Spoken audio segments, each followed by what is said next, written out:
విఘ్నేశ్వరుడికి మోదకాలంటే చాలా ఇష్టం. మోదక ప్రియుడని కూడా అంటారు. గణపతికి ఇంకో పేరు. విఘ్నేశ్వరుడి ప్రసాదాల్లో మోదకాలు తప్పనిసరిగా ఉంటాయండి. వాటిని ప్రిపేర్ చేసుకోవడం కూడా చాలా సింపుల్గా చేసుకోవచ్చు. ముందుగా కుక్కర్ పెట్టుకొని కొంచెం పచ్చిపప్పు వేసుకొని 2-3 విజిల్స్ వచ్చిందాక కుక్ చేసుకోవాలి. ఒక చిన్న గిన్నె పెట్టుకొని దాంట్లో కొంచెం బెల్లం వేసుకొని, బెల్లం కొంచెం కరిగిన తర్వాతకి దాంట్లో కొంచెం యాలకుల పొడి వేసుకొని, ముందుగా తురిమి పెట్టుకున్న పచ్చి కొబ్బరిని అలాగే ఉడకబెట్టుకున్న పచ్చిశనగపప్పును వేసుకొని బాగా ఉడకబెట్టుకోవాలి. ఇది ముద్దలాగా వచ్చేలా ఉడకబెట్టుకోవాలండి. ఇలా ఉడికిన తర్వాతకి స్టవ్ ఆఫ్ చేసుకొని ఇది బాగా చల్లార్చుకోవాలి.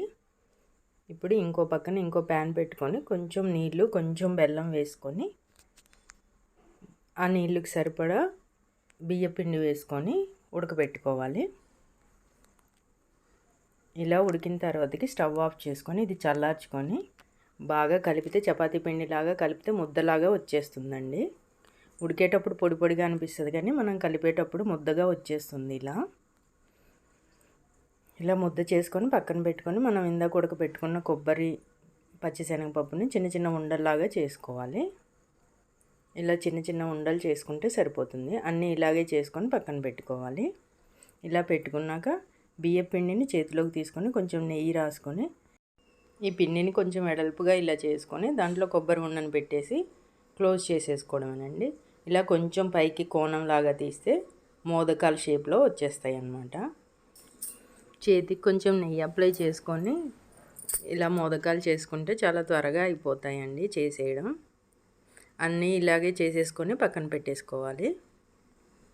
ఈ మోదకాలు చేయడం ఇంట్లో పిల్లలు ఉంటే వాళ్ళకి ఇచ్చేస్తే ఆడుతూ పాడుతూ చేసేస్తారండి. చిన్నపిల్లలు కూడా చేస్తారు. వాళ్ళకి సరదాగా ఉంటుంది కదండి. పండగ అంటే ఏదన్నా హెల్ప్ చేసినట్టు కూడా ఉంటుంది.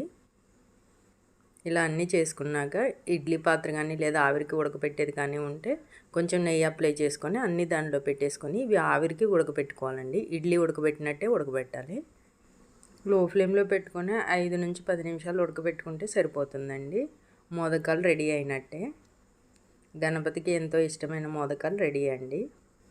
ఇవి గణపతికి చాలా ఇష్టమైన ప్రసాదం అండి. తప్పకుండా ప్రిపేర్ చేయండి.